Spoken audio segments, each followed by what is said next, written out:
South Africa as a nation has always defied all odds, breaking free from oppression in 1994 and winning 3 Rugby World Cups. This country is no stranger to the adverse. It is for this reason that it should come as no surprise that South Africa is full of colourful and some not so colourful ghost stories.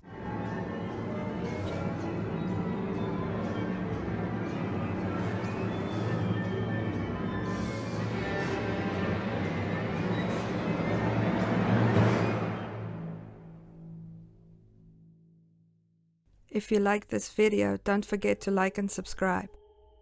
The Spookveld is situated in a region the locals call the Karoo or Great Karoo. The word Karoo is a Khoisan word meaning dry thirst land, which should give you a clue that this area is very arid and receives little rain, although not a desert in the full sense of the word, but pretty close. The area was settled back in the 19th century by a mix of Afrikaner Dutch, German and British who built small settlements there that dot the landscape to this day, and with names like Beaufort West, Klaarstroom and Gamkas Kloof, it certainly hints at the mixed heritage of the settlers that settled these once remote areas.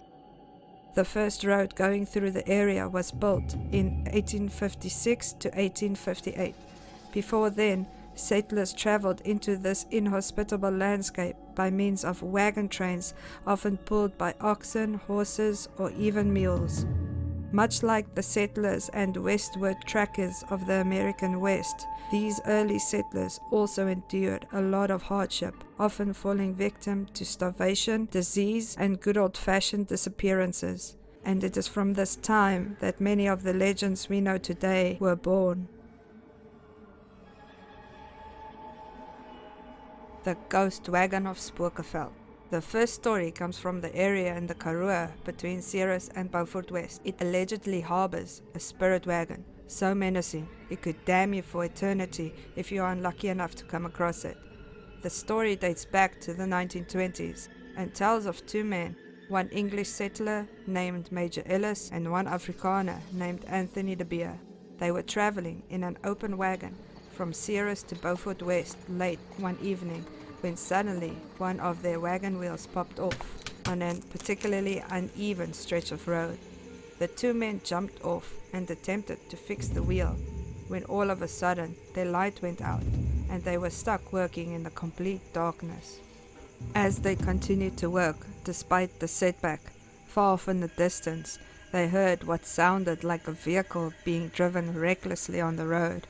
Careful listening, though, made them aware that the sound did not come from the road at all, but rather a wagon being driven extremely fast, and the sound was traveling straight towards them. The wagon suddenly appeared through the darkness, with the driver hunched over, looking seemingly dead with a pale face. De Beer, who was startled by this, shouted to the driver, "Where are you traveling to so fast?" To which the driver replied, "To a bottomless pit," an evil laugh following. Just as sudden as the wagon appeared, it drove past and disappeared in the distance, a cold air chill hitting the 2 men before the deadly silence of the Karoo night resumed. They managed to fix the wheel and soon went on their way, but both men sat in silence, thinking about what happened. Ellis didn't know what to make of the situation. The silence didn't last long, as a wave of despair suddenly hit De Beer as he recounted an old Afrikaner legend to Major Ellis. He told the story of a phantom wagon, driven by the dead. Those who saw it were doomed to die. However, if one of them spoke to him, as De Beer had done, death would come upon them. De Beer realized he had doomed himself, and no more than a week later, he was found dead at the bottom of a cliff alongside his wagon.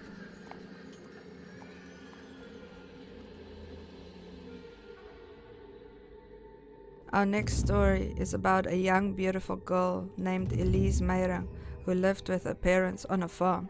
Her parents, who were farmers, knew of hard work, But Elise was very spoiled and would rather torment any men trying to court her by giving them near impossible tasks to prove their love and devotion than help her parents on the farm. She would spend her days coming up with new tasks for the long line of boys hoping to marry her. One boy who caught her eye might have thought it was his lucky day when the task she had given him involved him going up to the Hex Mountains to retrieve a rare flower called the red disa. Even though the road up the mountain was treacherous and the cliffs were steep, he managed to pick her the flower. Flower in hand, upon his return trip he accidentally lost his footing and fell to his death, flower still in hand. The news of the terrible tragedy quickly spread throughout the area and eventually made its way back to Elise, who was heartbroken. Not being able to deal with the grief as well as the ridicule by the locals fell into insanity. Her parents, fearing self-harm, decided to lock her in her bedroom to hopefully ride the depression out.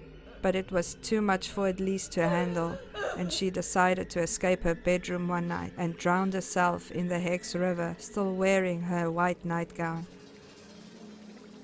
It has been reported that she still roams the riverbank at night in her white nightgown, carrying a red disa. This story is rather infamous among the people of the Southern Cape in South Africa and has been passed down from our parents. The story is about a newly engaged couple, GM Pretorius and his to-be wife, Maria Roo, who in 1968 were traveling between Graaff-Reinet and Riversdal on a cold, stormy Easter weekend. He then suddenly lost control of the motorcycle that caused them both to have an accident. Pretorius survived and would marry another woman only 1 year later, but Maria was not so fortunate. She succumbed to her injuries and lost her life 20 kilometers outside of the town of Uniondale.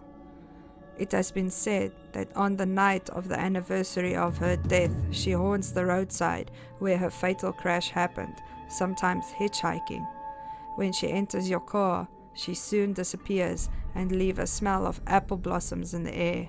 Other encounters tell that if you're driving alone at night, you will see a motorcycle light in your rearview mirror that would quickly speed past you and then suddenly disappear. I recall my grandpa telling me a story of him sitting at the hotel bar in Uniondale one night when a trucker comes bursting through the door, demanding a stiff drink. When there was asked what happened, he said that he had seen a woman walking in the middle of the road. He was too late to stop the truck and thought he had just run her over. He pulled over to inspect, but there was nothing to be seen. No woman, no damage. Whatever it was just vanished.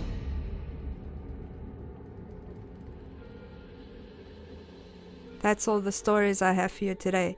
If you enjoyed them, don't forget to like and subscribe. If you have any personal encounters, please feel free to share your stories in the comment section. Until next time, see you.